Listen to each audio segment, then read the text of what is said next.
नमस्कार दोस्तों, स्वागत है आप सभी का बेहद खास वीडियो में।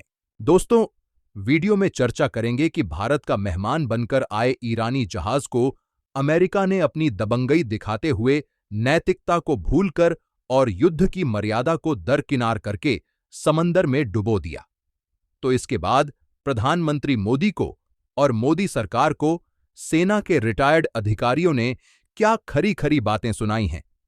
Retired major general GD. Bakshi ने और retired navy chief admiral Arun Prakash ने प्रधानमंत्री मोदी को क्या कड़वी बातें सुनाईं और सख्त लहजे में क्या कहा है, दोनों के बयान हम आपको आगे दिखाएंगे।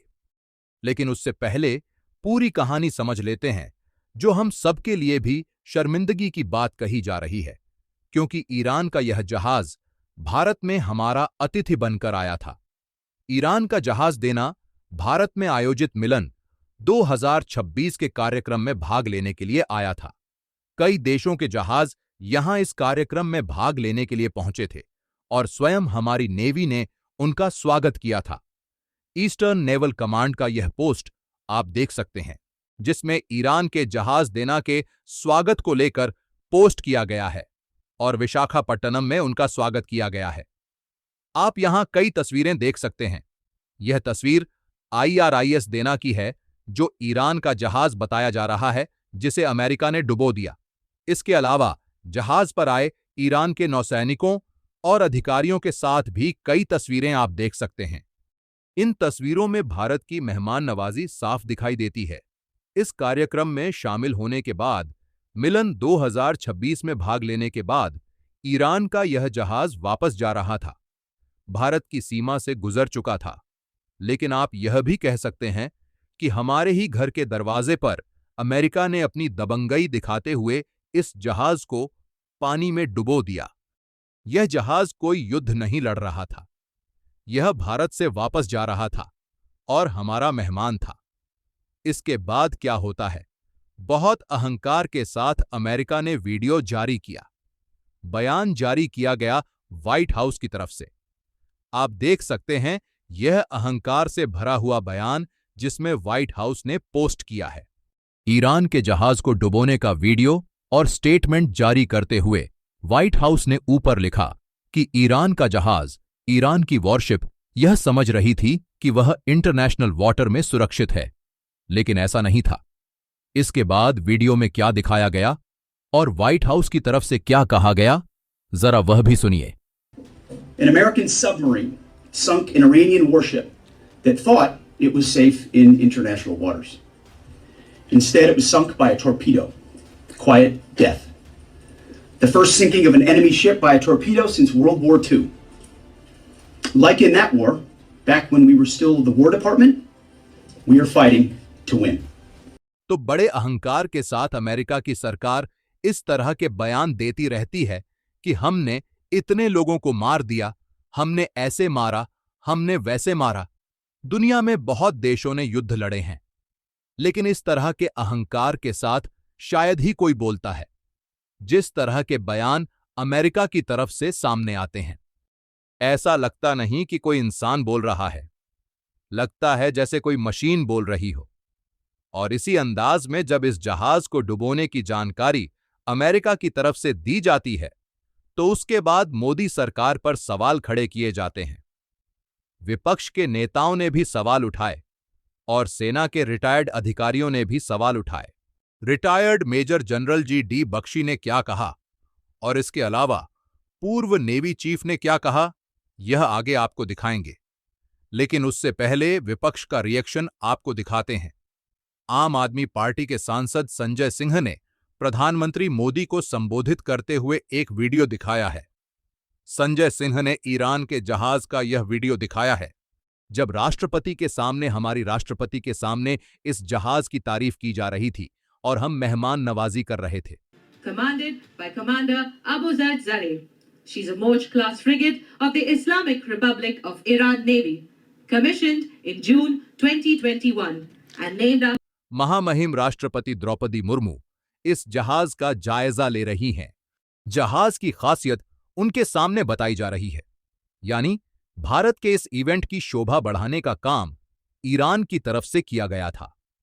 ईरान के साथ साथ कई अन्य देशों के जहाज भी इस कार्यक्रम में आए थे, लेकिन हमारे मेहमान को अमेरिका ने समंदर में डुबो दिया।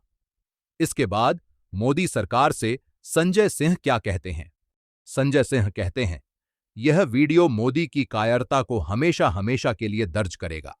भारत के बुलावे पर मिलन युद्धाभ्यास 2026 के लिए ईरान ने अपना जहाज भेजा था। महामहिम राष्ट्रपति के सामने इस जहाज की खूबियां बताई गईं। इस जहाज को अमेरिका ने मार गिराया, जिसमें 100 से अधिक नाविक मारे गए। हमारे मेहमान मारे गए और मोदी खामोश हैं। मोदी जी, दुनिया आपको हमेशा एक कायर डरपोक और अमेरिकी पिशलगू के रूप में याद करेगी। तो संजय सिंह सवाल उठा रहे हैं कि हमारे मेहमान को मोदी सरकार की नाक के नीचे, मोदी सरकार को बताए या बिना बताए, अमेरिका ने कैसे डुबो दिया? यही सवाल विपक्ष के नेता पूछ रहे हैं। और प्रधानमंत्री मोदी पर सवाल क्यों खड़े होते हैं? कई लोग यह भी कहेंगे कि भैया, हमारी वाटर टेरिटरी तो थी ही नहीं। तो एक तस्वीर मैं आपको दिखाता हूं। खुद प्रधानमंत्री मोदी दावा करते रहे हैं। प्रधानमंत्री कार्यालय की तरफ से पोस्ट किया गया है। प्रधानमंत्री मोदी की फोटो के साथ इस तस्वीर के साथ क्या लिखा गया है? भारतीय महासागर की गार्डियन की तरह तैनात है इंडियन नेवी।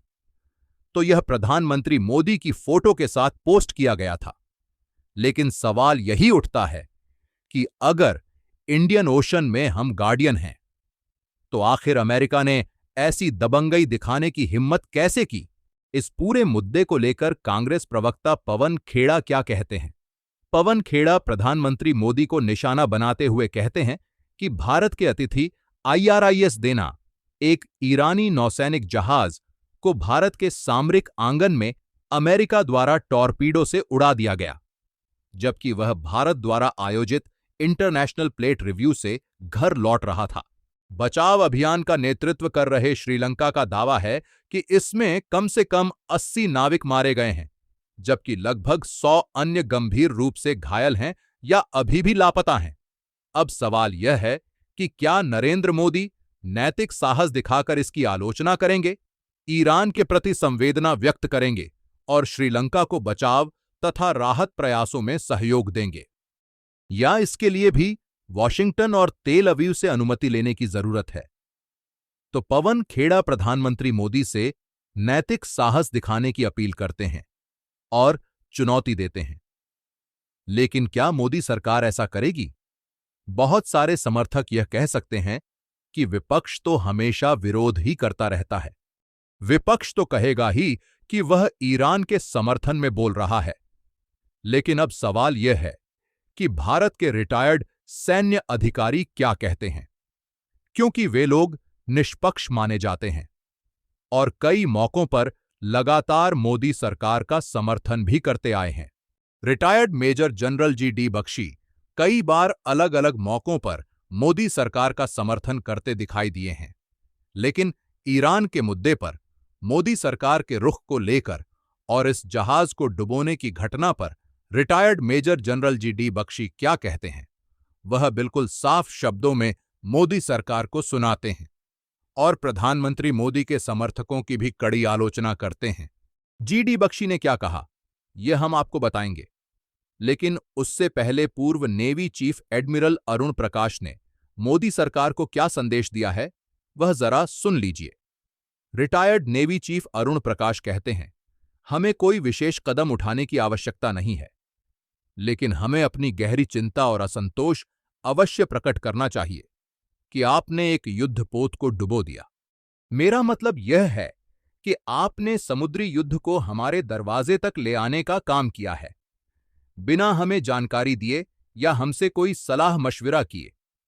यह हमारे लिए चिंता का विषय है। ईरान, इजरायल और अमेरिका का युद्ध अब हमारे दरवाजे तक पहुंच गया है।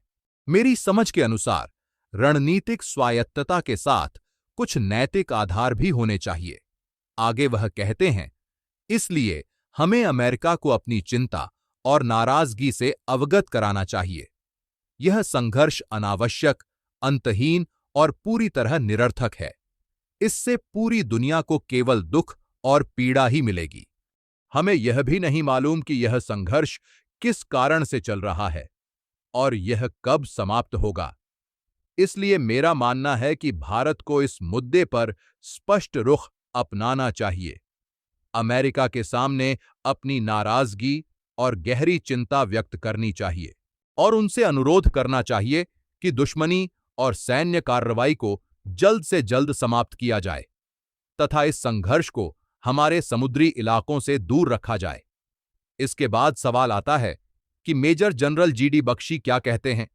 जीडी बख्शी ने बेहद कड़े शब्दों का इस्तेमाल करते हुए मोदी सरकार की विदेश नीति पर तीखी टिप्पणी की है। अमेरिका को लेकर वह क्या कहते हैं?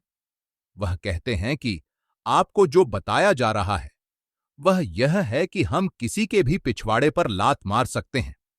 जहाज को डुबोने के बाद यही पहला संदेश दिया जा रहा है। आगे जीडी बख्शी बताते हैं कि अमेरिका दुनिया को क्या संदेश देना चाहता है। वह कहते हैं कि आपको यह समझाया जा रहा है कि हम किसी के भी पिछवाड़े पर लात मार सकते हैं। जब चाहें हम वेनेजुएला को पीट सकते हैं।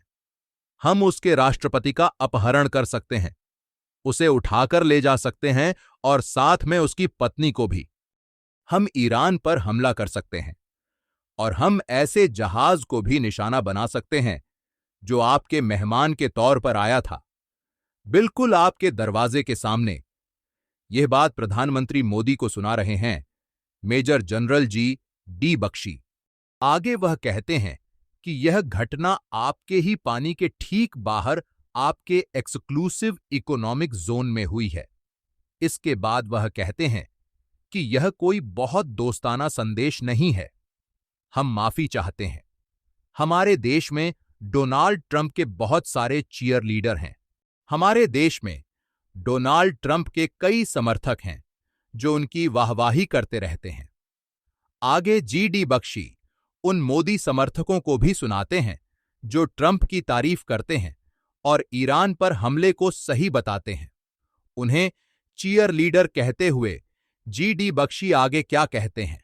वह कहते हैं कि अब आप फैन क्लब ज्वाइन कर लो और कहो कि हमें तो ट्रंप साहब बहुत पसंद हैं।